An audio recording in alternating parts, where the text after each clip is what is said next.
दोस्तों, बहुत बहुत स्वागत है आप सभी का ट्रेडिंग की बात के एक और धमाकेदार एपिसोड पे। हमारे पिछले एपिसोड में हमने होस्ट करा मिस्टर प्रथमेश को, जो कि एक एक्सीलेंट सिस्टम्स ट्रेडर हैं। उन्होंने कुछ बहुत सी अहम बातें करी सिस्टम्स ट्रेडिंग के ऊपर।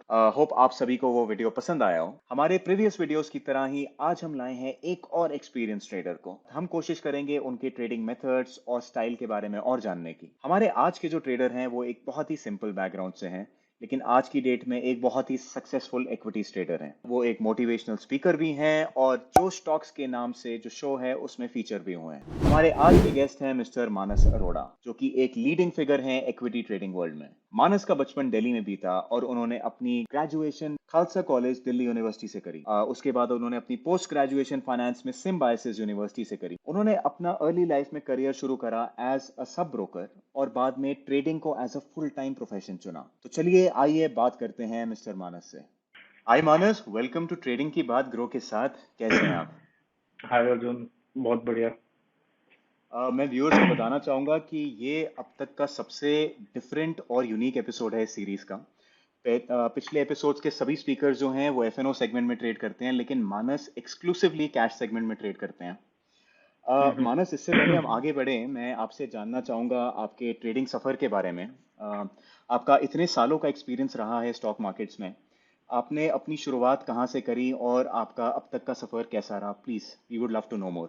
अर्जुन, मैं बाय एक्सीडेंट स्टॉक ब्रोकर बना था। तो like somebody pushed me into it.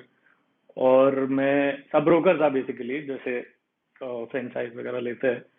तो I started out very early, बहुत यंग एज पे हुआ था। I think I must be 21-22 something.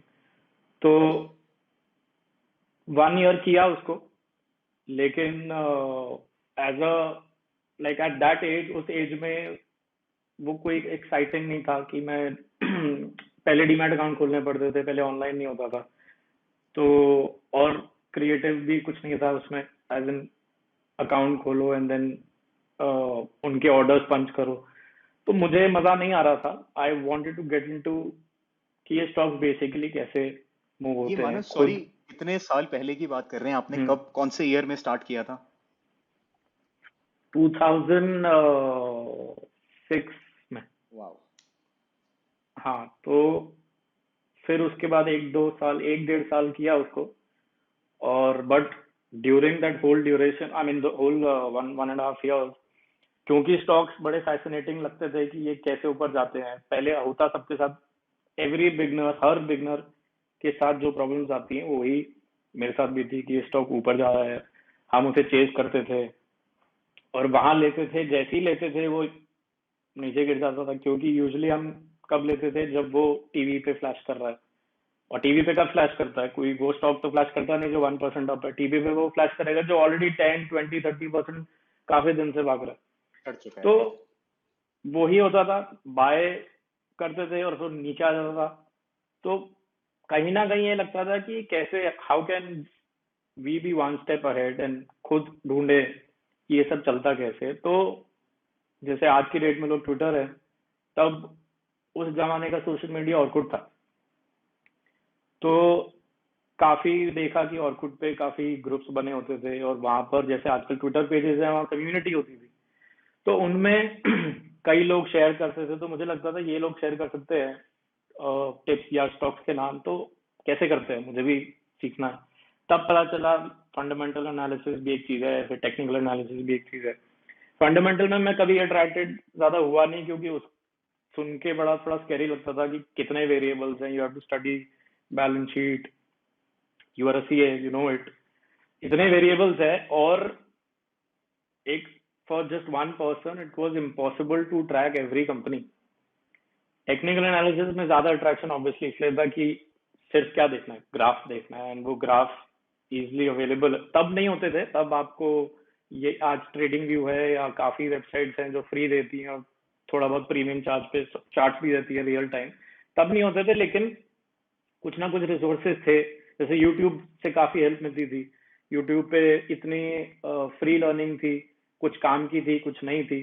तो शुरू में ऐसे करते करते वो बेसिकली इंटरेस्ट आया कि ये मुझे करना है, I want to find stocks, और खुद करना है, ताकि एक्साइटिंग लगे। मतलब वो जो ब्रोकिंग बिजनेस में बोरिंग हो रहा था, थोड़ा मोनोटोनस हो रहा था, उससे बाहर आके मैं इसमें ज्यादा अट्रैक्ट हुआ। तो टेक्निकल एनालिसिस इसलिए पसंद आई क्योंकि सिर्फ एक वेरिएबल है, ग्राफ देखो, प्राइस देखो, और उसके बेसिस पे you can try and make money. तो वो एक होप थी, पॉजिटिविटी थी कि there is a good hope you can make money ऐसे।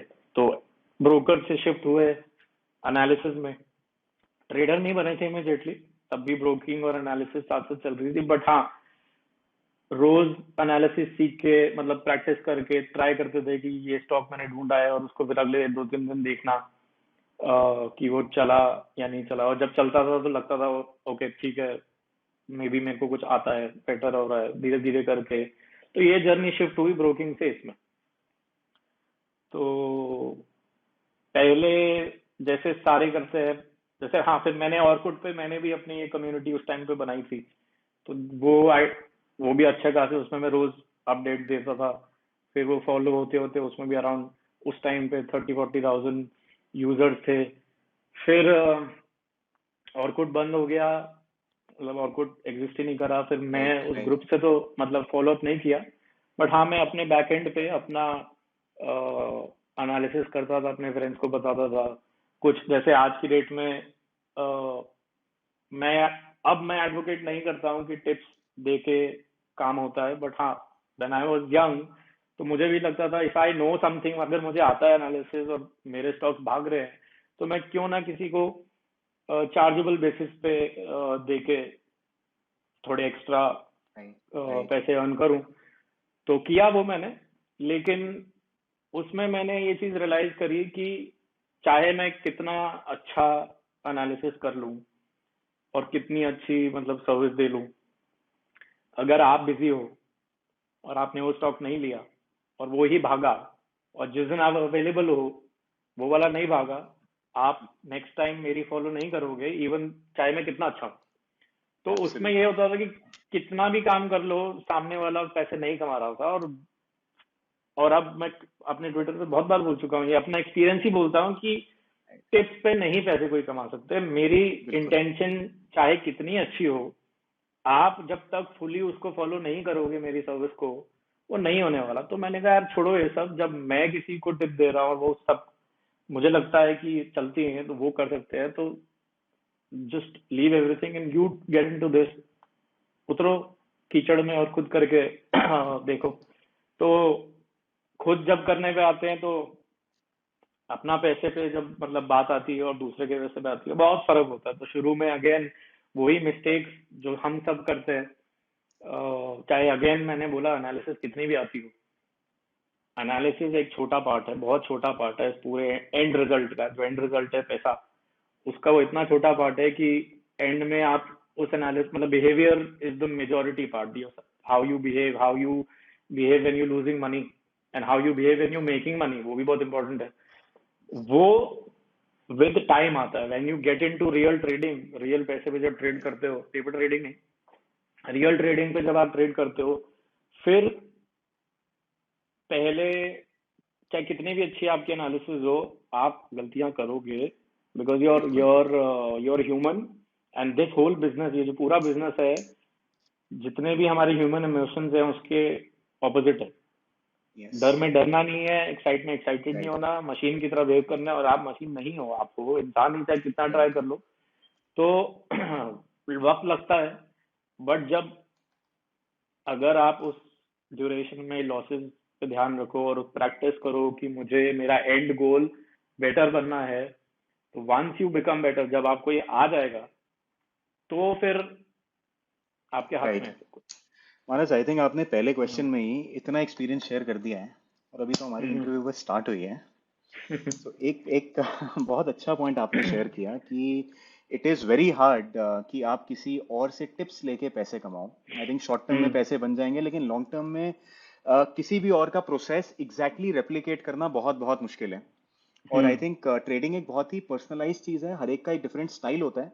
तो किसी और हम्म। का स्टाइल एग्जैक्टली कॉपी करना बहुत हार्ड रहता है। और यही चीज़ मैं हम्म। लोगों को बोलता हूँ कि अगर मैं आपको अपना सिस्टम भी एग्जैक्टली दे दूंगा, तो शायद हम्म। तब भी आप पैसे ना बना पाओ, हम्म। क्योंकि वो मेरी साइकोलॉजी के साथ अडेप्ट हुआ है, मेरे इमोशंस उस पर एडजस्ट हो रखे हैं, और वो हर एक के लिए हम्म। डिफरेंट है। सो हम्म। Absolutely right. मानस, जहाँ एक तरफ दुनिया एफ एन ओ ट्रेडिंग कर रही है, हम्म वहीं आपका पूरा फोकस कैश सेगमेंट के ऊपर है। सो हम्म क्या एडवांटेज लगता है आपको कैश सेगमेंट में over futures and options? See, एक मेजर एडवांटेज तो ये है कि number of options are more, like stocks cash में ज्यादा है। और मेरा स्टाइल ऑफ ट्रेडिंग है स्विंग ट्रेडिंग। मैं पोजीशन आज लूंगा, इंट्राडे मैं नहीं कर, बिल्कुल नहीं करता हूँ, like zero intraday. My Twitter bio also says no intra. But अगर वो स्टॉक वेल बिहेव कर रहा है और towards the end of the day अच्छा बिहेव कर रहा है, मैं उसको रख सकता हूँ and they can go on for days also. But अगर वो स्टॉप आउट हो रहा है सेम डे, तो मैं उसको क्लोज भी कर देता हूँ। मतलब अगर वो वीक क्लोजिंग दे रहा है तो I can close it on the same day. So my trading style is from 0 days to 20-30 days I hold my stocks. इतने दिन मैं रखता हूँ। ओके। तो अब अगर मुझे कैश में एडवांटेज ये है कि वहां ऐसे स्टॉक्स हैं which give you explosive moves, like they can go up 20, 30, 50% in a matter of weeks, sometimes days also.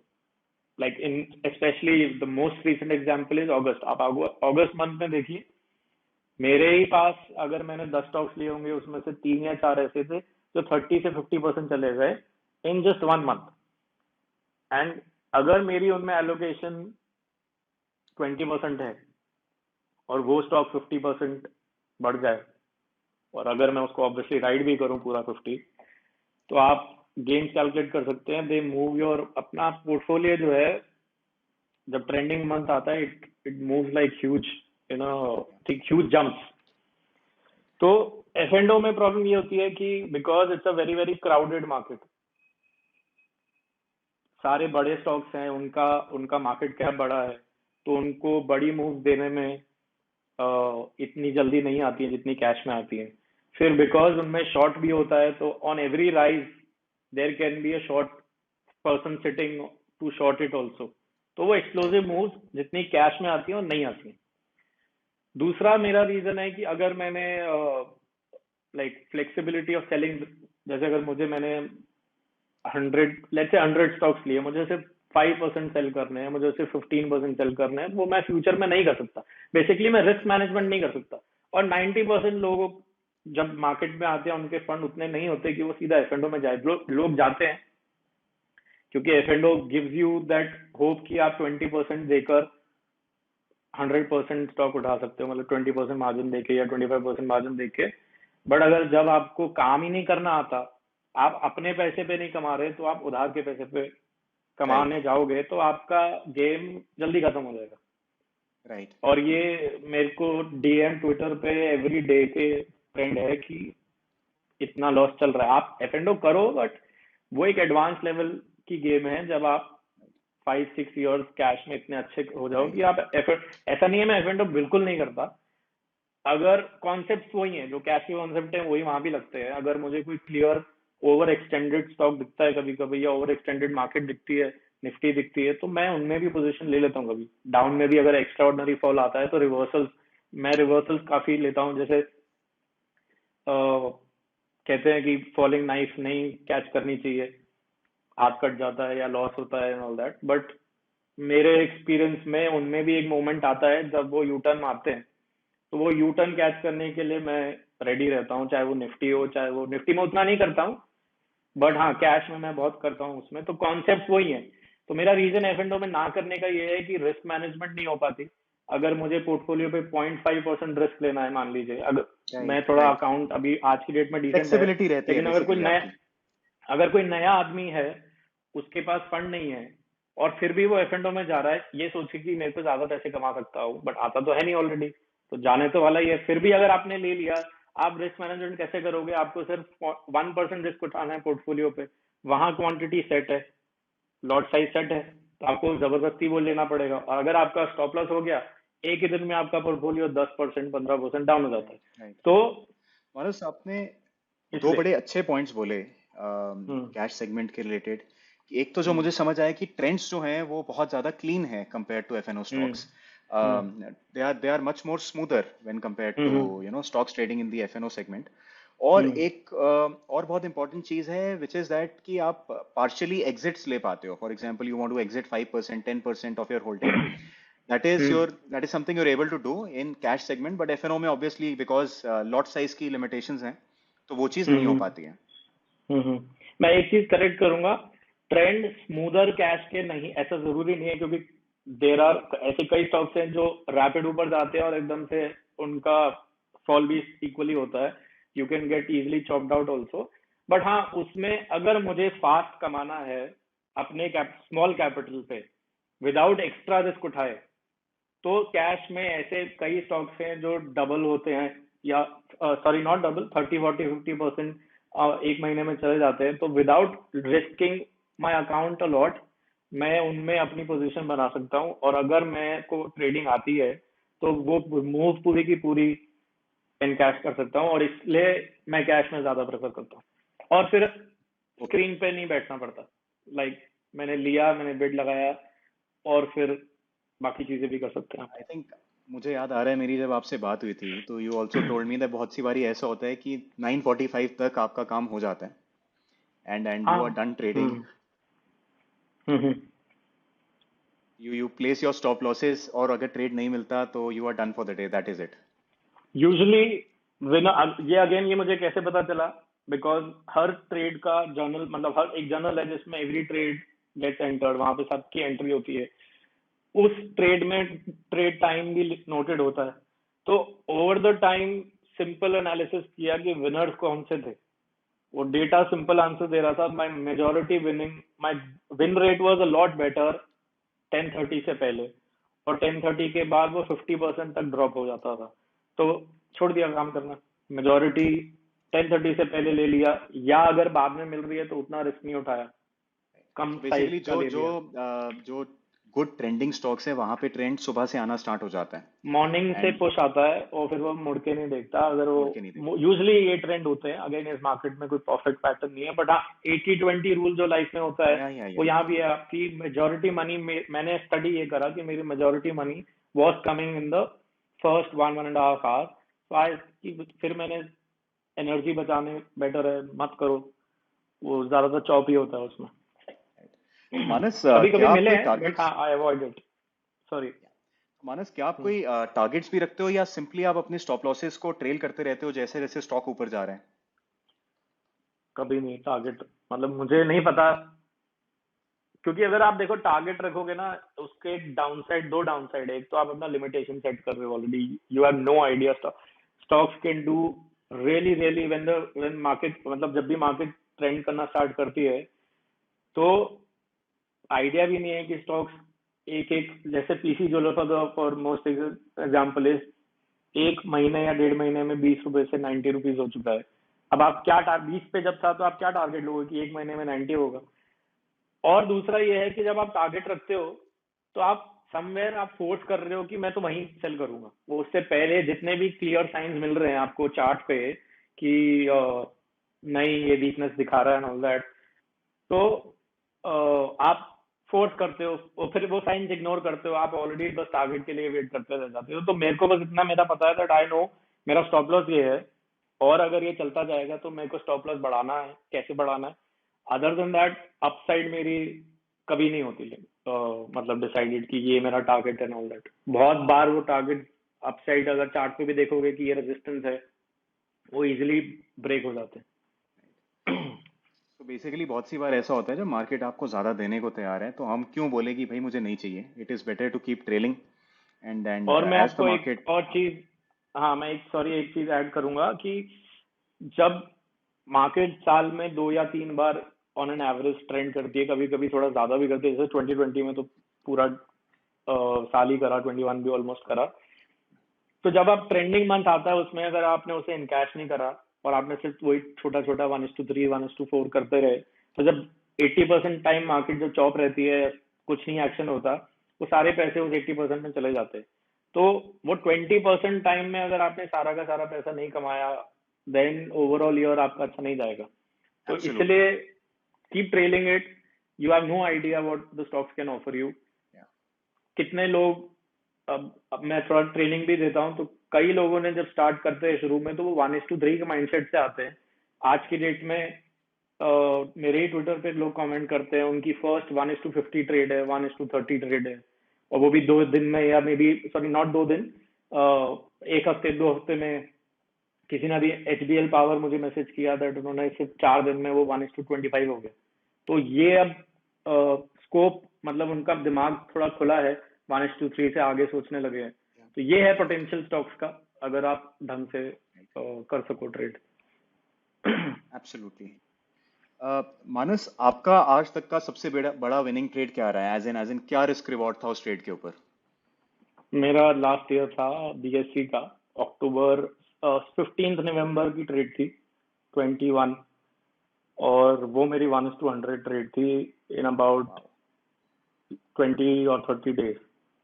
So I bought it at 1,468 something, और मेरा आधा परसेंट का स्टॉक था अराउंड 7-8 पॉइंट्स का, और वो 2300 2200 समथिंग हो गया था। तो basically 1:100 I kept trailing it. वो इट हुआ क्या, मैंने लिया वो सेम डे ही 10% या 8% ऊपर चला गया।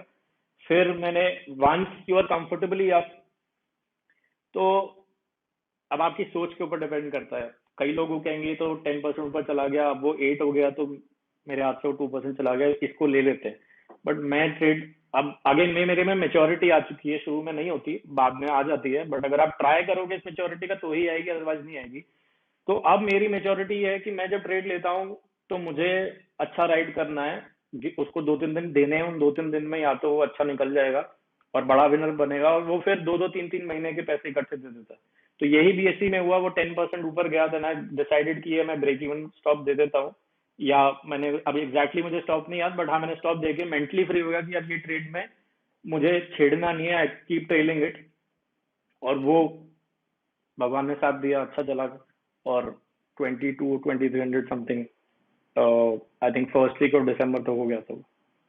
आई थिंक ये एक परफेक्ट एग्जांपल है जो आपने अभी कहा कि follow the trend and keep trailing your stop losses. उसका एक परफेक्ट एग्जांपल है। यू डोंट नो कितना स्टॉक चल जाएगा, वो 10 गुना हो सकता है, 100 गुना हो सकता है, आपको नहीं पता। So keep trailing and keep moving with it.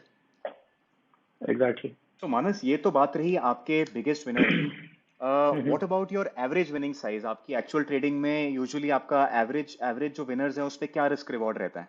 सी, मैं बहुत छोटे स्टॉक्स लेता हूँ, जैसे on an average my stops are 2-3%। तो मुझे अगर 15% मूव मिल गई तो it can be a 5 to 7 our trade risk reward. But लेते समय कुछ नहीं पता, होने को वो 5 मिनट बाद स्टॉप लॉस हिट हो जाए, या 1 घंटे बाद वो 10% ऊपर हो जाए, या 4 दिन बाद हो जाए। जस्ट गिव एन एग्जाम्पल, लेते समय नहीं पता, स्टॉप लॉस पता है, बट बिकॉज 2 से 3% के स्टॉप्स है और स्विंग ट्रेडिंग हो रही है, स्विंग ट्रेडिंग में 10% पॉप मिलना 2-3 दिन में पॉसिबल है, जो अगर ट्रेंडिंग मार्केट में, आज की मार्केट में शायद में भी इतना इजी ना हो। अगस्त में इतने स्टॉक्स थे जो 50-50% ऊपर गए हैं। तो अगर आप इमेजिन कीजिए आपका 2% स्टॉप है, और ऑन एन एवरेज आप 10-12% मूव क्लोज हो जाती है आपकी, तो easily 5-6 times on an average निकल जाता है पर trade. 100 our was an exceptional winner, I don't get it every time, but हाँ 1:3 मेंटेलिटी जो है, जो जिस पे मैं भी शुरू में जब आया था, तो 1:3 करना चाहिए। 1:3 में लॉस नहीं, मतलब लूजिंग सिस्टम नहीं है, बट अनलेस आप ऑल इन कर रहे हो या मेजॉर ह्यूज साइज ले रहे हो, तो 1:3 में आपका अकाउंट उतना अच्छा नहीं ग्रो करेगा। You need big winners, 1:10, 1:20 sort of winners, जो पॉसिबल है अगर आपके स्टॉक्स 10% जितने वाइड नहीं है। Manas, cut your losers and ride your winners, ये एक कहावत है जो हर हम्म। सक्सेसफुल ट्रेडर कहता है, और आप इसको बहुत अच्छे से हम्म। फॉलो भी कर रहे हो। लेकिन हम्म। मेजोरिटी लोग जो हैं उनको अपने प्रॉफिटेबल ट्रेड्स को होल्ड करने में बहुत दिक्कत होती है, and it is hmm. Obviously because they have the fear of losing their hmm. Open profits. तो हम्म। आप इस फियर को कैसे ओवरकम करते हो? आपका आपका माइंडसेट क्या रहता है? What is different that you are able to hold your trades for such a long time?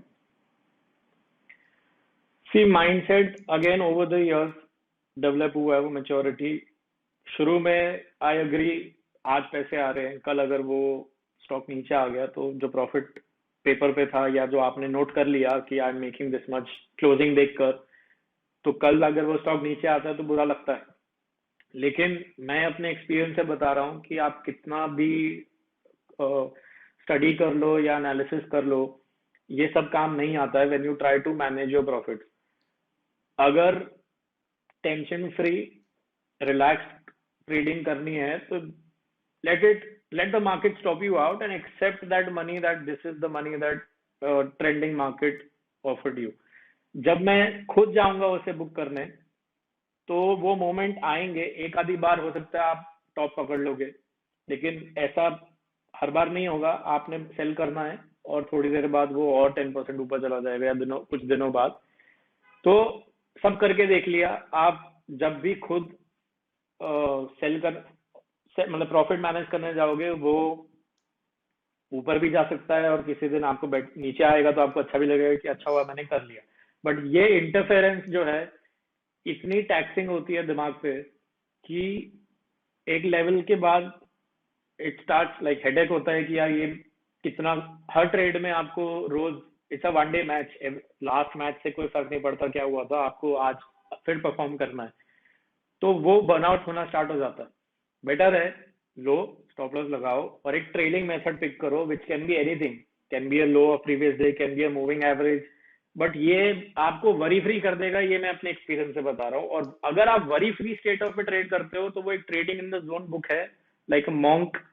फिर उसके बाद वो ही पैसा मेरा है, उसके बाद आज ओपन गेम्स मेरे नहीं है, लाइक इन लास्ट 4 दिनों में मेरे पास अच्छे ओपन गेम्स थे, कितनी पोजीशन 10% 5% ऊपर चल रही थी, बट मेरा को कोई अर्जेंसी नहीं थी उन्हें क्लोज करने की, क्योंकि मेरा आइडिया ये था कि अब अगर ये स्टेबल रहेंगे तो मैं और खरीदूंगा। बट आज वो फॉलो अप नहीं आया, सब में स्टॉप हो गया, तो मैं उसको ये नहीं, अब मेरा माइंडसेट आज ये नहीं है कि यार मैंने ओपन प्रॉफिट लूज कर दिए। मेरा माइंडसेट ये है कि अच्छा हुआ क्लोज हो गई, ये मार्केट अभी डेवलप मेच्योर नहीं हुई है और खरीदने के। तो वो शिफ्ट, थिंकिंग की शिफ्ट की बात है। पहले माइंडसेट ये था या शिट बुक कर लेता, अच्छे पैसे आ रहे थे। अब माइंडसेट ये है कि चलो अच्छा हुआ फर्स्ट पोजीशन से ही स्टॉप आउट हो गए, सेकंड थर्ड फोर्थ बनाने का मौका ही नहीं मिला, और यानी ये मार्केट अभी रेडी नहीं। तो मैं इसको मार्केट फीडबैक लेके एज अ पॉजिटिव साइड देख रहा हूँ, बस सोच की बात है, वो एक्सपीरियंस से ही आता। Right. I think it is a very mature mindset that you're talking about, और हम्म obviously बहुत साल लगते हैं इसको आने में, लेकिन it is also important that you inculcate all these practices at the beginning. Otherwise जैसे आपने कहा बर्नआउट बहुत जल्दी आता है, क्योंकि हम लंबी गेम के लिए हैं, शॉर्ट टर्म के लिए नहीं है। हम्म शॉर्ट टर्म में ये चीज़ें अच्छी हम्म लगती हैं, जल्दी प्रॉफिट बुक कर हम्म लिया यार, पैसे ले लिए, हम्म उसके बाद स्टॉक नीचे आ हम्म गया, एक दो बारी अच्छा लगता है, लेकिन वो जब विनर चलते चले जाता है, हम्म that is really painful to watch. You exited at a very low point और वो स्टॉक चलता चला गया, वो 10x 20x हो गया। So absolutely you are right. Manas, position sizing किसी भी ट्रेडर के लिए एक बहुत ही क्रूशियल एस्पेक्ट होता है। आप अपनी हम्म पोजीशन साइजिंग कैसे करते हो, और एक पॉइंट पे आपकी यूजुअली कितनी ओपन पोजीशंस रहती हैं स्टॉक्स में?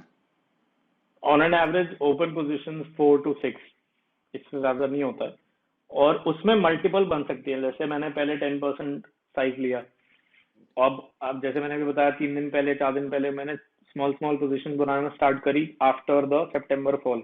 सितंबर में जो जितने भी पोजीशन क्लोज हो गई थी, पोजीशन पोर्टफोलियो एकदम कैश 100% कैश पे आ गया था। तो व्हेन यू कम बैक, तो आई कम बैक स्टेप वाइज। पहले मैंने 2-3 पोजीशन बनाई 10% साइज की। अब अगले 2-3 दिन तक उन आधे बियरिंग गुड और they are stopping you out. इस अभी रिसेंटली क्या हुआ, एक दिन ऊपर गई बट आज सबके ऑलमोस्ट सबके स्टॉप हो गए, एक दो पोजीशन छोड़ के। तो मेरे लिए ये फीडबैक है कि अगला 10% डालने का अभी टाइम नहीं आया है। अगस्त में, जुलाई एंड में एक पोजीशन बनाई, इट बिहेव वेरी वेल, उसी में और बनाने का मौका मिला। अदानी एंटरप्राइज मैंने लिया, वो कभी प्रीवियस डे लो ही नहीं क्रॉस किया, 2200 से 3200 समथिंग हो गया without even breaking the previous day low. तो ऐसे ट्रेंडिंग फेजेस में you keep adding, taking the feedback of your first installment. तो मैं एक पोजीशन में 25-30%, if I am holding it, अगर मैं कैश फ्लो के लिए कर रहा हूँ, जैसे फॉर एग्जांपल मार्केट बहुत दिन से चल रही है, सितंबर जुलाई से लेके अगस्त तक मार्केट नॉन स्टॉप रन किया, अब towards the end of the August I know कि मार्केट इतना ऑलरेडी चल चुकी है, अब यहाँ से विदाउट करेक्शन फर्दर आगे जाना इज वेरी अनलाइकली। तो अगर अब मैं कोई ट्रेड ले रहा हूँ तो मुझे पता है मुझे उसे 1 या 2 दिन में अंदर क्लोज करना है, अगर मुझे वो पॉप मिलता है 10% का। ऐसे सिनेरियो में मैं ज्यादा साइज ले सकता हूँ, 50%, 40%, 30% एक ही बार में ले सकता हूँ। और टूवर्ड अगर मुझे वो पॉप इमिडिएटली मिल गया इंट्राडे में ही, तो मैं उसका majority part same day close कर दूंगा। होल्ड उतना लेवल करूंगा जो अनकंफर्टेबल ना हो। अगर फॉर एग्जांपल अगर मैं 50% एक स्टॉक में डाल दूंगा और कल गैप डाउन हो गया, तो मेरे 2-3 महीने 4 महीने एक ही दिन में यस, खराब हो जाएंगे। तो अगर मैंने 50% साइज ले भी लिया, I will not hold it, क्योंकि अगेन रिस्क मैनेजमेंट डिस्ट्रॉय हो जाती है। तो I will hold it probably 10, 15, 20% जितना कंफर्टेबल है गैप राइट। डाउन हैंडल करने के लिए। मानस, गैप डाउन से एक क्वेश्चन दिमाग में आता है कि जब हम हम्म पोजिशनल ट्रेडिंग करते हैं तो एक एक नेचुरली लोगों के दिमाग में डर होता है कि यार कहीं अगले दिन गैप डाउन ना हो जाए क्योंकि लॉन्ग ओनली हम्म पोजीशंस हैं। और एक हम्म खास करके डर होता है ब्लैक स्वॉन का। तो हम्म। आप इस काइंड ऑफ रिस्क को कैसे मिटिगेट करते हो?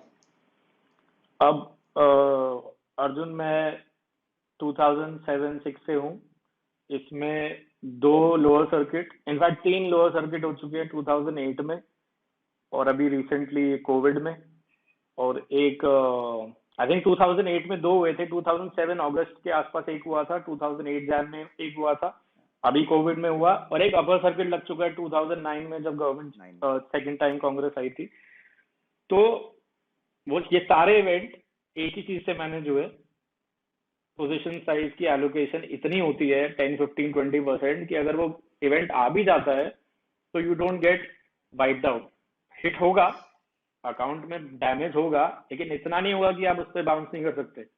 और यूजुअली ऐसे दिन आने से पहले ही मार्केट 2-3 हफ्ते पहले से ही जिटरी हो जाती है। जिटरी से मतलब है काफी चीजें आपको ऑलरेडी स्टॉप आउट कर देती है। तो ऐसे इवेंट आने से पहले आपका पोर्टफोलियो ऑलरेडी पहले ही लाइट होता है। जैसे मैं अभी रीसेंट एग्जांपल बताता हूँ, ये जो सितंबर में अभी फॉल आया है, 8% करेक्शन हुई है, उसके 4 दिन पहले लीडिंग स्टॉक जो है अदानी, जिसने क्लियर मूव दिया था, उसमें क्रैक्स आ रहे थे। मैंने ट्वीट भी करा था कि now the leading position is also cracking, so environment is not going to be very easy as it was पिछले जैसे 2 महीने में था। वो क्लू लेकर, और दूसरा क्लू ये था कि मेरे ही पोर्टफोलियो में मेजोरिटी पोजीशन जो थी वो स्टॉप आउट हो रही थी, ट्रेलिंग स्टॉप लॉसेस हो रहे थे। तो 2 साइन दिख रहे हैं कि अब मार्केट में वो इजीनेस नहीं है, तो बस उससे पोर्टफोलियो 90% खाली कर दिया था। फिर वो जैसे ही एक बिग फॉल आया, वो बचा हुआ 10% में खाली हो गया। तो आप कभी भी ऐसे मेजर फॉल आने से पहले, कोविड में भी फेब के लास्ट वीक में काफी नर्वसनेस थी, काफी मैं स्टॉक उसी पे ओपन आ रहा पोजीशन था स्टॉप कि लॉस क्या हो आपको रहे थे। कुछ 2020 मार्च से पहले भी कुछ ऐसे साइंस मिले थे? फेब लास्ट वीक में सारी पोजीशन जो ओपन पोजीशन थी, जो 20-20 दिन से चल रही थी, स्मूथली चल रही थी, वो फेब के लास्ट वीक में सबके स्टॉप लॉसेस हो गए थे। तो आपको मार्केट खुद फोर्स करती है बाहर आ जाओ, as long as you follow it. अगर आप फॉलो नहीं करोगे वो स्टॉप लॉस, तो फिर वो कुछ नहीं कर सकते। बट अगर आप अपना सिस्टम फॉलो कर रहे हो और आपके स्टॉक्स ट्रेलिंग स्टॉप लॉस कर रहे हैं, और एक ही दिन में 3-4 पोजीशन स्टॉप हो जाती है, या 1-2 दिनों के गैप में, तो मार्केट का कैरेक्टर चेंज हो रहा है। अब उस कैरेक्टर के बाद क्या कोविड जैसा फॉल आएगा ये मुझे नहीं पता, या यस। 10% का फॉल आएगा ये मुझे नहीं पता। फॉल आएगा, एनवायरमेंट डिफिकल्ट होगा ये मुझे पता है। तो एनवायरमेंट डिफिकल्ट हो रहा है, मैंने एक हफ्ते की ब्रेक ले ली। फॉर्चुनेटली उसी एक हफ्ते में वो क्रैश आया। इस एक हफ्ते सितंबर में 8% करेक्शन हुई, जो इंडेक्स में 7-8% की। तो आप, बहुत इजी है ये, बस गैप डाउन से बचना। अपना पोर्टफोलियो की परफॉर्मेंस देखो, अगर वो 1 महीने से वेल बिहेव्ड पोर्टफोलियो है स्विंग ट्रेडिंग का, और सडनली स्टॉप्स हो रहे हैं, तो take that feedback, learn, follow it, listen to it. अपने आप बड़े इवेंट, ब्लैक स्वॉन इवेंट से बाहर पहले ही आ चुके होंगे, क्योंकि मैंने एब्सोल्युटली। अपने सो की इस पूरे साल में अभी तक फॉर्चुनेटली नहीं फंसा हूँ किसी and the में।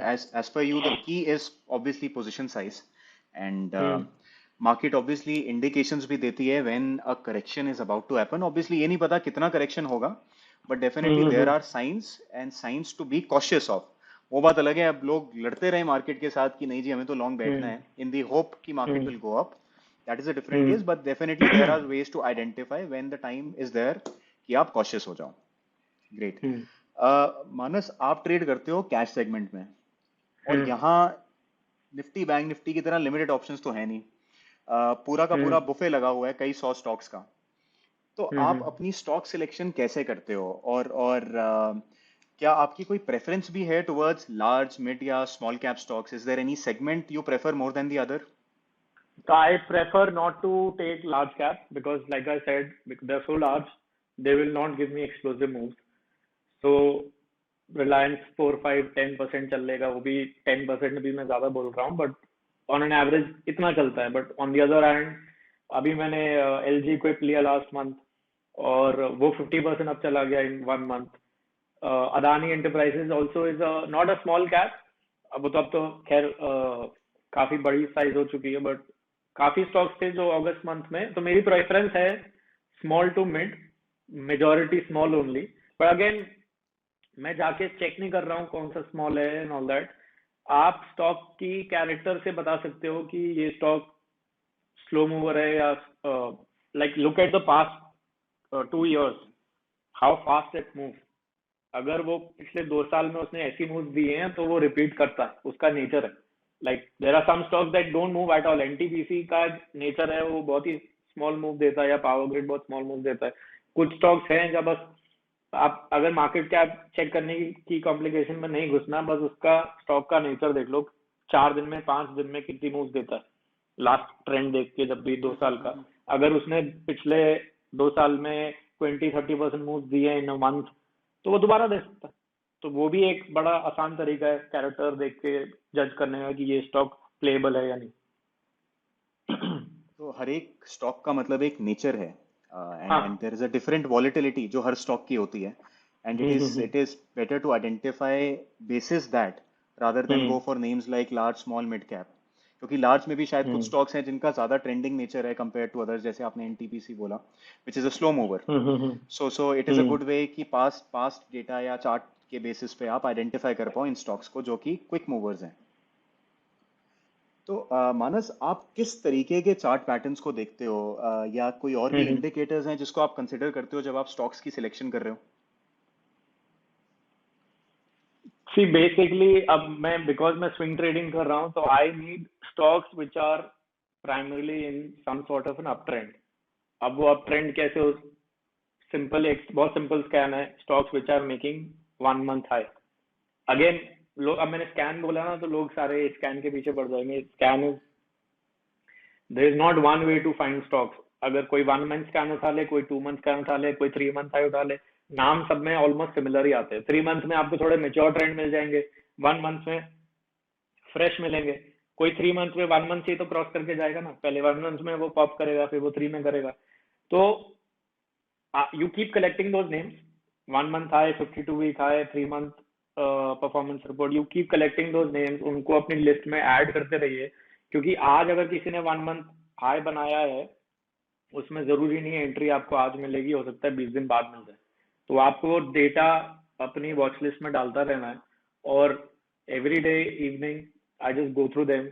और एक अच्छा स्कैनिंग सॉफ्टवेयर और एक स्कैनिंग टूल हो, तो उससे आपका टाइम बचता है. क्योंकि अगर आपको रोज 300 स्टॉक चेक करने हैं, तो अगर, और आपका टूल जो है वो इतना टाइम कंज्यूमिंग है कि रोज के आपको 2 से 3 घंटे लगते हैं, तो शायद जो लोग फैमिली लाइफ है जिनकी, या काफी मतलब like let's say mid 30s में है, तो उनकी फैमिली है, उनके पास और कमिटमेंट है, तो शायद वो लूज आउट कर देंगे इंटरेस्ट में, क्योंकि रोज के 2 घंटे हर एक के लिए नहीं है पॉसिबल. तो ऐसे टूल्स हों जिनसे फटाफट आपकी स्कैनिंग हो जाए, और एक्सपीरियंस के साथ आपकी स्कैनिंग भी और बेटर होगी, तो आपको ज्यादा टाइम लगेगा भी नहीं. ऑन एन एवरेज अच्छे एक्सपीरियंस के बाद 15-20 मिनट लगते हैं 300-400 स्टॉक को देखने में, क्योंकि आपको एक पैटर्न देखना है. वो एक पैटर्न इजिली स्पॉट हो सकती है. उस स्टेज पे आने के लिए आपको शुरू में जितने ज्यादा स्टॉक्स आप देख सकते हो देखो, ताकि आप नींद में भी वो पैटर्न मतलब इजिली एक ग्लांस में पहचान सको कि हाँ मैं ये करता हूँ. तो वो एक रिपीटेड पैटर्न है. मेजोरिटी तो यही है कि एक स्टॉक राइजिंग मूविंग एवरेज, आप कोई भी 20 लेट से पकड़ ली, एक कप टाइप बन रहा है, एंड देन उसमें टाइट एरियाज आते हैं, वेर शुरू शुरू में बार जो है बड़ी बड़ी साइज की बन रही है, फिर एक वो ड्राई वॉलिटिलिटी फेस आता है जिसमें छोटी छोटी साइज बन रही है. तो this is where I majority of the times enter, and and I take with like very small stops. चल जाएगा तो 1:20 30, नहीं चलेगा तो 1:1 का लॉस हो गया. Manas, that was lot of information and very useful information. I think we would love it अगर आप कुछ हमें चार्ट पैटर्न्स के थ्रू एग्जांपल्स दो. We would I think better understand कि आप किस टाइप के पैटर्न्स देखते हो और क्या देखते हो चार्ट्स में पोजीशन लेने से पहले. Okay, 1 second, I'll share my screen. So what I look for is ये अब basically ये आप यहाँ से ट्रेंड देख रहे हैं. आप ट्रेंड आया था स्टॉक में. Let me point this out. So this stock went up 70% in about 28 days or 20 trading days. Arjun, hello? Yeah. Okay, I sorry. can see the chart and also hear you. Yeah. All right, cool. तो जब 70% up आया है तो जिन्होंने यहाँ लिया होगा या मतलब बेसिकली बिकॉज इस मार्केट में हर तरह के लोग हैं. कुछ लॉन्ग टर्म इन्वेस्टर्स हैं, कुछ शॉर्ट टर्म है, कुछ स्विंग ट्रेडिंग है, कुछ इंट्राडे है. तो इन सबको मिलके मार्केट बनी है. अगर हर कोई एक ही टाइप की इन्वेस्टिंग कर रहा होता तो सिर्फ स्टॉक्स ऊपर ही जाते, कोई सेल नहीं करता अनलेस दे गो 10 20 30 रैंक. तो बिकॉज हर तरह के लोग हैं तो हर लेवल पे कोई बुकिंग कर रहा होगा. शॉर्ट टर्म वाला जरा सा गेन आएगा. तो इसीलिए ये स्टॉक करेक्शन में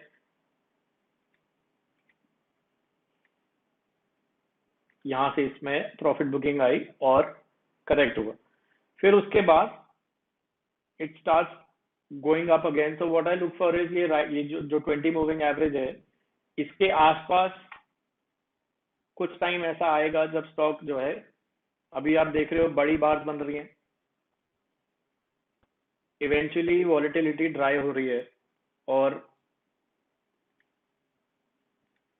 छोटी बार्स बनना स्टार्ट हो गई है. Okay. लाइक एक्शन जो है पहले जैसा 10 20 30% डे वाला एक्शन नहीं रहा है. Right. और अराउंड सो बेसिकली ये प्रॉफिट बुकिंग हुई, काफी फ्लशिंग आउट हुआ है. जितने लोगों ने यहाँ लिया कईयों ने उसमें प्रॉफिट बुकिंग करी है. तो जितने भी वीक हैंड्स हैं जो हर छोटे राइस पे सेल करते हैं वो I can assume that lot of a good amount of those people are out from your. तो मेरे अगर मैं किसी स्टॉक में घुस रहा हूँ, अगर उसमें काफी वीक, व्हेन आई से वीक आई मीन जो हर छोटे राइस पे बुक करते हैं जैसे 1-2 दिन के होल्ड करने वाले. तो जब भी स्टॉक ऊपर जाएगा वो लोग सेल करेंगे तो स्टॉक को ऊपर जाने में प्रॉब्लम आएगी. तो मैं चाहता हूं कि ये करेक्शन के बाद ही मैं स्टॉक किसी को उठाऊं, ताकि क्योंकि अब मैं बोल सकता हूं कि काफी वीक हैंड्स हैं वो आउट हो चुके हैं. सो अगर अब स्टॉक यहाँ से निकला तो उसको शायद चलने में दिक्कत ना आए. तो ऐसे areas I try to look for where the volatility. अभी जैसे देखिए यहाँ 9% अप था, इस दिन 5% अप है. अब इन दिन की वॉलिटिलिटी 1% साइज रह गया पूरे दिन में. कॉन्ट्रैक्ट हो गई है वॉलेटिलिटी. हाँ, कॉन्ट्रैक्ट बेसिकली मैं इनको टाइट एरियाज बेसिकली बोल सकते हैं. तो ऐसे ये पैटर्न जहां मुझे दिखता है उसको मैं वॉच लिस्ट में रखता हूँ. तो ये अगर मैंने अभी जैसा मैंने बोला था कि 1 मंथ हाई जो स्कैन है उनमें एलजी इस मंथ में आ जाता जब भी आप स्कैन करते. 8 जून में मिलता क्योंकि 8 जून को इसने पिछले कई दिनों का हाई बनाया. इनफैक्ट 1 जून को भी आपके स्कैन में आता. और मैंने आपको बोला कि रखिए इसको क्योंकि आज स्कैन में आया है, आपको जरूरी नहीं है एंट्री आज मिलेगी. देखिए एंट्री इतने दिनों बाद जाके ऑलमोस्ट 2 महीने बाद जाके सेटअप रेडी हुआ है. तो कीप कलेक्टिंग दोज नेम्स और उसमें आपको नेक्स्ट करेक्शन के बाद नेक्स्ट राइज में अगर वो सेटअप मतलब ये ज्यादा नीचे नहीं गया, अगर ये बाई चांस गिर के यहाँ आ चुका होता तो मेरे लिए बेकार था. ये जरा सी प्रॉफिट बुकिंग हुई और दोबारा से 20 के ऊपर आना स्टार्ट कर चुका है. तो ये एरियाज मैं सिलेक्ट कर लेता हूँ.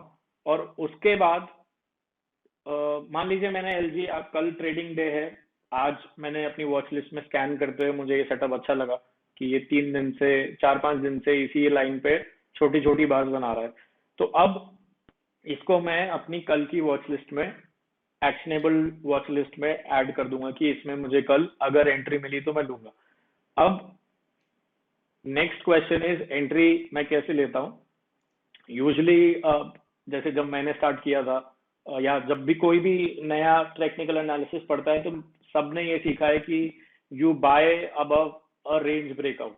जैसे अगर मैं classic text book. Classic text book exactly, अगर मैं रेंज बोलूं तो ये रेंज है, ये क्लियरली आइडेंटिफाइड रेंज है। तो अगर उनमें लिखा है कि you buy above the high of highest point which is this, right, which is 382। या अगर आप, कई लोग तो ये भी बोल सकते हैं कि यार ये इतनी बड़ी रेंज है तो मैं तो इसके ऊपर लूंगा, राइट राइट। है ना, तो वो हो जाएगा 414 के ऊपर। तो बेसिकली आज 370 है, आप पहले स्टॉक को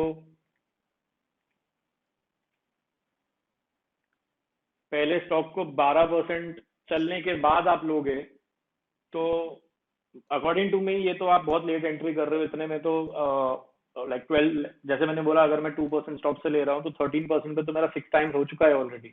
उसके बाद अगर ये और चलेगा तो और अच्छा ट्रेड मिल सकता है। तो ये टेक्स्ट बुक एंट्री है, ये मैं नहीं फॉलो करता हूँ। मेरे लिए सिंपल है कि for me it should give a very very strong start. For me, strong start is this.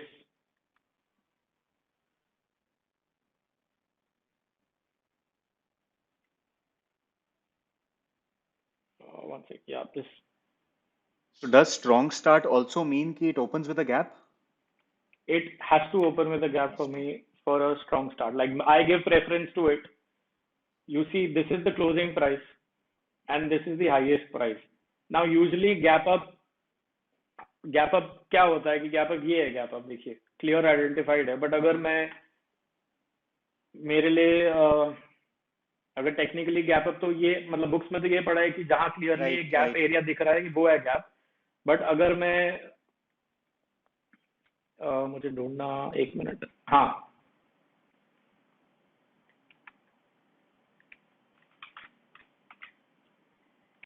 इस दिन की क्लोजिंग है 30310 जहां मेरा कर्सर है, और नेक्स्ट डे की ओपनिंग है 305, राइट।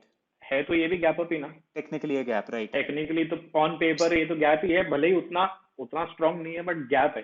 तो मेरे लिए ये gap up opening is a strong start. और ठीक है। जिस दिन मैंने ये अभी एंट्री ड्रॉ करी है, तो बेसिकली अब मैंने इस पॉइंट पे मैंने इसे वॉच लिस्ट में रख लिया, यहाँ मैंने इसको सिलेक्ट कर लिया। अब कल अगर ये गैप अप ओपनिंग देता है और विदाउट प्रीवियस क्लोजिंग में टच करे बिना या बेयरली टच करे, क्योंकि ट्रेडिंग कभी परफेक्ट नहीं है, थोड़ा बहुत आपको फ्लेक्सिबल रहना पड़ेगा। बट इस केस में तो ये टच भी नहीं करा, मतलब उस जोन में देखिए लोएस्ट पॉइंट है, नेवर एंटर्ड। सो बेसिकली आप इसको डिकोड करो लेमैन लैंग्वेज में। कल गैप अप ओपनिंग हुई, थोड़ी बहुत सेलिंग आई, बट लो सिर्फ इतना बना, वहां से बायर्स इतने स्ट्रांग थे कि वो पुराने कल की क्लोजिंग एरिया में एंटर भी नहीं करे, and they took out the highs. So I just bought after seeing, and ये एक्शन आपको कितनी देर में दिख जाएगा? ओपनिंग के पहले 5-10 minute. Open and gap up opening आपको ओपनिंग बेल से दिख जाती है, राइट। 5 या 10 मिनट की वेट के बाद आपको लो भी दिख जाएगा कि ये लो बना है, राइट। उसके बाद अगर 10 मिनट तक वो लो नहीं कट रहा है और फिर हाई कटने, नेक्स्ट प्रीवियस डे का हाई कट रहा है, तो मेरे लिए ये स्ट्रॉन्ग स्टार्ट की डेफिनेशन पूरी मीट हो रही है। This is for me a strong start. Now I am not waiting इस लेवल को क्रॉस होना 384 को, या इसको तो बिल्कुल भी नहीं, तो बहुत दूर है। तो मैंने एंटर कर लिया और मेरा स्टॉप हो सकता है on an average 2%, which could be the days low, और may be below this moving average. घूम फिर के 2 से 3% के अंदर, कभी कभी तो 1%, जैसे मैंने बोला बीएससी मेरी 0.5% ट्रेड थी, वो मैं अभी दिखाऊंगा आपको वो 0.5% कैसे थी। तो ये मैंने लिया डे लो के स्टॉप के साथ, और ये यहाँ क्लोज हुआ है मेरा ट्रेड, और ये स्टॉप आउट हुआ है वो मैंने नहीं क्लोज, मतलब इधर मैंने खुद क्लोज करा है। वो अगेन मैं कॉम्प्लेक्स नहीं कर रहा कि क्यों करा है, बट अगर आप देखोगे तो यहाँ से एंट्री पॉइंट से it is 51% up in 24 trading days. आपका अगर 2% स्टॉप है तो this is your 25 times Yes. Your initial Risk. Risk Yeah. In about 24 trading days.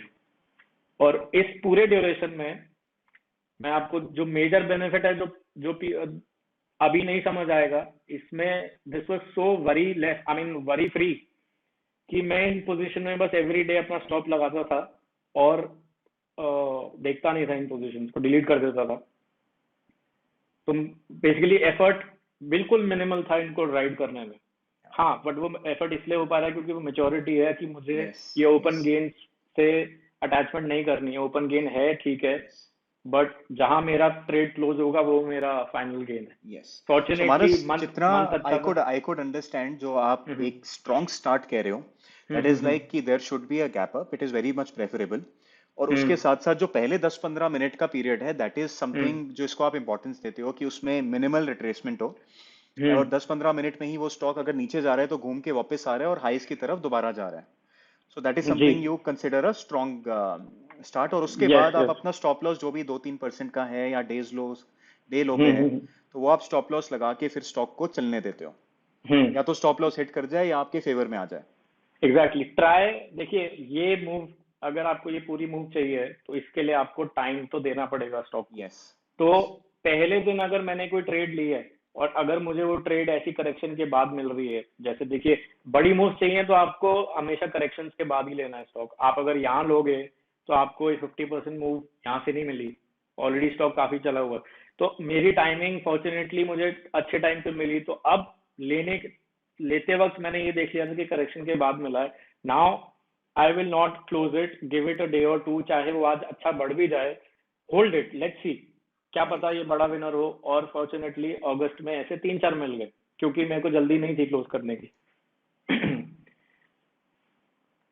Great, और हाँ, great. एक चीज मैं ये इसमें ऐड करूंगा कि ये जो मैंने बोला स्ट्रॉन्ग स्टार्ट और डे लो, इसमें इंट्राडे चार्ट देखने की जरूरत नहीं है, क्योंकि कई लोग अब इसको कंफ्यूज करते हैं कि इंट्राडे खोल के बैठ जाते हैं। आपको क्या गैप अप ओपनिंग के लिए, बट डे बार में दिख तो रहा है ये गैप अप ओपन हुआ, लो ज्यादा पिछले क्लोजिंग को टच भी नहीं कर रहा है। अगर ये 10 मिनट तक ऐसे है बार, अगर डेली बार भी देख रहा हूँ, मान लीजिए यहाँ पर है, तो बिड लगाइए इस लेवल पे और छोड़ दीजिए, क्रॉस होगा तो ट्रेड आ जाएगी, आपको इंट्राडे चार्ट देखने की जरूरत नहीं। Think so your whole point is जितना सिंपल रख सकते हो उतना सिंपल रखो, कॉम्प्लेक्सिटी डालने का कोई फायदा नहीं है।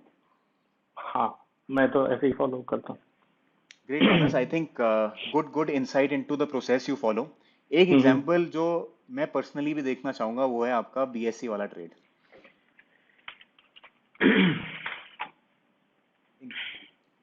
Hats off to you for holding it for so long. वो बस जैसे मैंने बोला ना, मार्केट ट्रेंड, स्टॉक ट्रेंड कर रहा था, करता गया और अच्छे रिजल्ट आ गए उसमें। ये रहा ट्रेड 15 नवंबर। अब ये आज आपको 500 दिख रहा है क्योंकि ये स्प्लिट हुआ है। जिस दिन मैंने लिया था ये 1467 का था, तो अब तो एडजस्ट होने के बाद का प्राइस आ रहा है, बट लेने से पहले देखिए वही सेटअप है। गुड राइज, 30% राइज अगर मैं यहाँ से ले रहा हूँ, अगर यहाँ से भी लेंगे तो good 40% rise in only 30-35 days. उसके बाद जैसा आपने कहा वीक हैंड्स फ्लश हो रहे हैं उसके बाद शायद फिर वो I don't want to buy here, I want to एक अच्छी फ्लशिंग हो ताकि पता चल जाए कितने लोग बाहर हो चुके हैं। ये स्टॉक नीचे आया, काफी करेक्शन हुई, बट पिछले स्टॉक से अगर कंपेयर करेंगे तो ज्यादा नीचे नहीं गया। राइजिंग 20 मूविंग एवरेज अच्छी खासी राइजिंग है। और अच्छा हाँ, ये अगर आप देख रहे होंगे ये पर्पल डॉट्स बने हुए हैं, ये बेसिकली कुछ नहीं है, ये उन डेज के नीचे ऑटोमेटिकली बन रहे हैं जिसमें स्टॉक 5% से ज्यादा ऊपर गया है और 1 मिलियन या उससे ज्यादा वॉल्यूम आया है। तो जितने ज्यादा पर्पल डॉट है तो इसका मतलब ये स्टॉक फास्ट मूविंग भी है और लिक्विड भी है। राइट। तो मुझे बार बार अपना माउस ले जाने की जरूरत नहीं है उस पर, ये देखने के लिए कि उस दिन परसेंटेज ग्रोथ कितनी थी और वॉल्यूम कितना था। सो आई नो कि ये अच्छा लिक्विड स्टॉक है और मैं कर सकता हूँ। उसके बाद इसमें देखिए एक भी रेड पर्पल डॉट्स नहीं है, करेक्शन हो रही है, कम वॉल्यूम पे बढ़ रहा है, हाई वॉल्यूम पे और फास्ट बढ़ रहा है। तो ऐसा सेटअप मिला। फिर उसके बाद ऊपर, और फिर ये 2 दिन देखिए एकदम नैरो, छोटे छोटे टाइट डेज बन चुके हैं। यहाँ बड़े एक्शन थे 8% 10%, यहाँ बिल्कुल टाइट एक्शन हो गया। अब मैंने राइट इसको एलजी की तरह अपनी वॉच लिस्ट में ऐड कर लिया, और कल अगर मुझे एक ही चीज चाहिए, स्ट्रॉन्ग स्टार्ट, अगर वो मिलेगी तो मैं चांस राइट उठाऊंगा। लग गया तो अगर नहीं चला तो मेरा स्टॉप लॉस हिट होगा, मेरा रिस्क मुझे पता है। अगर चल गया तो यू नेवर नो पोटेंशियल। तो मैंने अगले दिन मुझे क्या चाहिए, गैप अप ओपनिंग, यानी 472 की क्लोजिंग है, इससे ऊपर होना चाहिए। ठीक और है अगर वो मेंटेन करता है अपना लो और इस क्लोजिंग के आसपास नहीं आता है, तो I can buy above the high of ठीक है दिस डे। तो अगले दिन आपके सामने है। तो जैसे ही स्ट्रॉन्ग एक्शन स्टार्ट आया, from the start itself open और लो भी सेम है। तो मतलब यस पिछले एग्जांपल में थोड़ा सा लो नीचे बना था, यानी थोड़ी सेलिंग आई, लेकिन बीएससी में इस दिन स्टार्टिंग से ही सिर्फ बाइंग ही हुई है, सेलिंग हुई नहीं, क्योंकि लो मेंटेन, मतलब लो और ओपन और लो सेम थे, गैप अप ओपनिंग भी है, तो ये और अच्छी स्ट्रॉन्ग स्टार्ट है। तो within opening bell I think 9:16 9:15 itself, within 30-40 second I was in it, और मैंने डे लो का स्टॉप लॉस लिया था। अब अगेन मैंने बोला स्प्लिट हो चुका है, तो 1467 शायद मेरा बाय था और 1460 का मेरा स्टॉप था, और एलोकेशन मेरी डिसेंट थी। और 3 दिन में जब ये ऐसे हो गया तो मैं कंफर्टेबल पोजीशन में था। और अब मुझे, जैसे मैंने बोला, मैंने करेक्शन के बाद लिया है और मुझे एंट्री भी अच्छी मिल गई है, तो मेरा ऑब्जेक्टिव था कि नाउ ट्राई माय लक। और फॉर्चुनेटली अगर आप देखेंगे, मार्केट भी उस टाइम करेक्शन से निकली थी, ओवरऑल मार्केट। तो सब कुछ, all star will aligning together, so I wanted to try it. And इसमें थोड़ी मुझे एडजस्टमेंट करनी पड़ी थी। अगर मैं आगे बढ़ूंगा तो आप बोलोगे, जैसे मैं ट्रेल कर रहा था 20 मूविंग एवरेज से, तो इस लेवल पे आया नीचे, लेकिन मैं क्लोजिंग बेसिस पे कर रहा था। और जिस ठीक तरह है का इसने बाउंस दिया, स्पेशली मैं इस दिन की बात करना चाहूंगा, जिस तरह का इसने बाउंस दिया, तो ये bounce added to my confidence कि ये बॉस होल्ड ही नहीं करना है, इसको और खरीदना है, क्योंकि ये नीचे नहीं जाना चाहता। जिस तरीके का इसने 20 से बाउंस करके क्लोजिंग दी, और शायद इसलिए ये 100R भी बना। ये अगर आप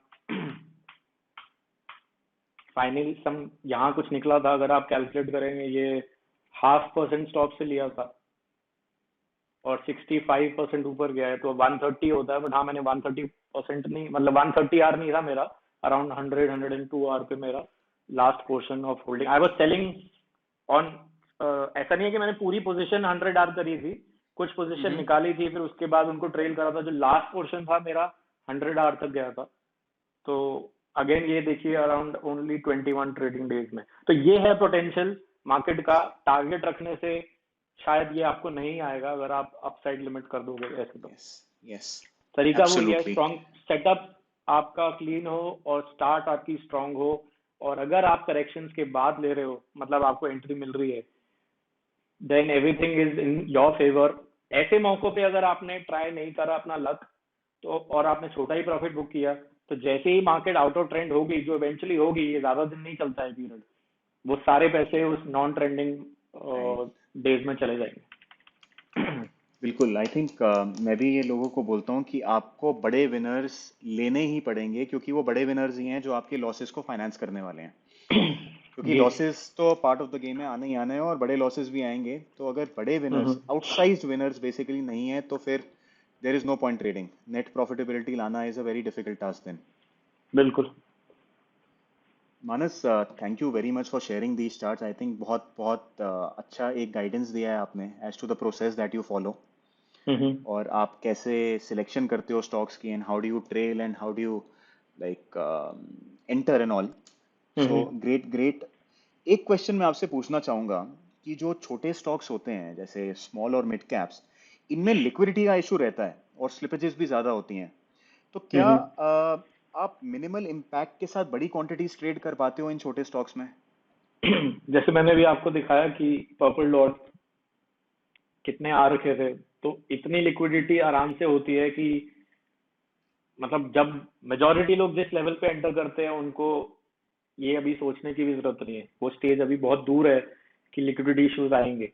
मैं अपने एक्सपीरियंस से बोल सकता हूँ, जब आपको मार्केट में काम करना आ जाएगा, आपको लिक्विडिटी सॉल्व करनी इश्यूज आ जाएंगे। वो इशू नहीं है।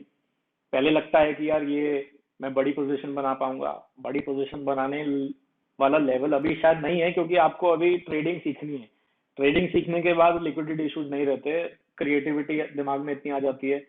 कई लोग कैश के ये कॉन्सेप्ट, जैसे मैंने बोला, फ्यूचर्स में भी चलते हैं, तो कई लोग उसमें मूव कर जाते हैं, अल्ट्रा स्टॉक, छोटे स्टॉक्स लेके, और 2-3 दिन में काट देते हैं। तो लिक्विडिटी इशू नहीं आता है। मेरे को थोड़ा कम हो जाता है universe, you can't trade everything. कई स्टॉक्स, जैसे पर्पल डॉट मेरा एक क्राइटेरिया है, जितने ज्यादा होंगे मेरे को दूर से दिख रहा है स्टॉक अच्छी लिक्विडिटी वाला है, तो अगर किसी में नहीं होते पर्पल डॉट बेस में, तो मैं अवॉइड करता हूँ, क्योंकि मेरे को साइज बनाने में इश्यूज आ सकता है। बट ये लेवल की प्रॉब्लम काफी टाइम बाद आएगी। शुरू में अगर आप सिर्फ सीखने पे ध्यान दें, तो वो लेवल कैसे सॉल्व करना है वो आप खुद जान जाएंगे, आपको कोई बताने की मतलब जरूरत पड़ेगी नहीं। मानस, आप अपनी चार्ट्स और एंट्रीज ओपनली शेयर करते हो, और लेकिन फिर भी आई एम श्योर कि जो मेजोरिटी लोग हैं वो उनको प्रॉपरली तब भी फॉलो नहीं कर पाते। आपके हिसाब से ट्रेडर्स को बिगेस्ट प्रॉब्लम कहाँ पे आती है, और उन्हें क्या बातों का खास ख्याल रखना चाहिए? सब कुछ ओपन है और सब कुछ बहुत सिंपल है, फिर भी प्रॉफिट नहीं होता है, क्योंकि अप्रोच करेक्ट नहीं है। अप्रोच ये है कि एक तो सबको ये लगता है कि मेरा अकाउंट छोटा है तो मैं शायद ज्यादा कुछ कर नहीं सकता। मेरा अकाउंट भी शुरू से कभी इतना नहीं था, और अकाउंट छोटे होने से अगर आप अपना फोकस सीखने में करेंगे, तो जब आपको मान लीजिए मार्केट आ जाएगी करना, तो आपको क्या कहीं और से पैसा नहीं मिल सकता ऐड करने के लिए? फॉर एग्जांपल, जब आपको आता है तो क्यों, इसमें क्या गलत है आप किसी को सिखाएं और वो आपको कोई फीस दे? वो भी तो आप ऐड कर सकते हैं। या फिर कई लोग आपको अपना पैसा ऑफर करते हैं मैनेज करने के लिए, उसमें भी कोई गलत नहीं है। या फिर फॉर एग्जांपल, आप एक बिजनेस आइडिया, आप एक नॉर्मल स्टार्टअप है, आप अपना बिजनेस आइडिया लेके जाते हैं रेज फंडिंग के लिए, तो आपको रेज करते हैं ना पैसे, वो भी तो एक बिजनेस आइडिया है। ये भी एक वही तरीका है। अगर आप पहले ये भूल जाइए कि आपके पास 1,50,000 है तो मैं आप कुछ नहीं कर सकते, ऐसा नहीं है। मैं ज्यादा डिटेल में नहीं जाऊंगा, बट मैं भी कोई ग्रेट बैकग्राउंड से नहीं हूँ, मैं बहुत बहुत ही नॉर्मल फैमिली से हूँ। बट सीखा, आ गया, उसके बाद एवेन्यूज आ जाते हैं कि यार यहाँ से पैसा आ रहा है, या डालते धीरे धीरे करके करके एक अच्छा साइज बन जाता है। और अगर आपके पास ऑलरेडी शुरू से है अच्छा पैसा, तो आपको थोड़ा हाँ हेड स्टार्ट है, लिक्विडिटी है। बट अगेन, अगर आपको आता ही नहीं, तो वो अच्छा पैसा भी जल्दी खत्म हो जाएगा और छोटा पैसा भी जल्दी खत्म हो जाएगा। तो पैसे से फोकस हटाइए, सीखने में लगाइए। एक बार आ जाएगा ना, आपको कॉन्फिडेंस आ जाएगा, तो फैमिली दे देती है, या फ्रेंड्स मैनेज करने को दे देते हैं, या आप अपने किसी को एडवाइस कीजिए, उससे चार्ज कीजिए। धीरे धीरे धीरे ऐसे लेवल आ जाता है कि आपका छोटा अकाउंट छोटा नहीं रहता। राकेश झुनझुनवाला की स्टार्ट ही सबको पता है कि लोन अमाउंट से हुई थी, क्योंकि उन्हें कॉन्फिडेंस था वो कर सकते हैं। वो कॉन्फिडेंस कैसे आएगा? सीख कर। तो पहले कॉन्फिडेंस पे ध्यान दीजिए, उसके बाद आ जाता। मानस, ये एक बहुत ही इंफॉर्मेटिव सेशन रहा है और मुझे तो बहुत कुछ सीखने को मिला है। आपने हमें अपना कीमती समय दिया, इसके लिए बहुत बहुत धन्यवाद। Thank you very much for joining us today. Thank you so much Arjun, it was lovely talking. तो दोस्तों, उम्मीद करता हूँ आपको आज का हमारा ये सेशन पसंद आया होगा। ये सेशन थोड़ा डिफरेंट था कंपेयर टू हमारे जो प्रीवियस एपिसोड्स रहे हैं। यहाँ पे मानस ने सिर्फ और सिर्फ कैश सेगमेंट में बात करी। ये एक सेगमेंट था जो आप में से बहुत से लोगों ने हमें रिक्वेस्ट भी करा था कि हम इसके बारे में एक एपिसोड करें। एज ऑलवेज, अगर ये आपको एपिसोड पसंद आया तो प्लीज़ लाइक, शेयर और सब्सक्राइब ज़रूर करें। और आप जानते ही हैं, ये मार्केट सबका है बॉस।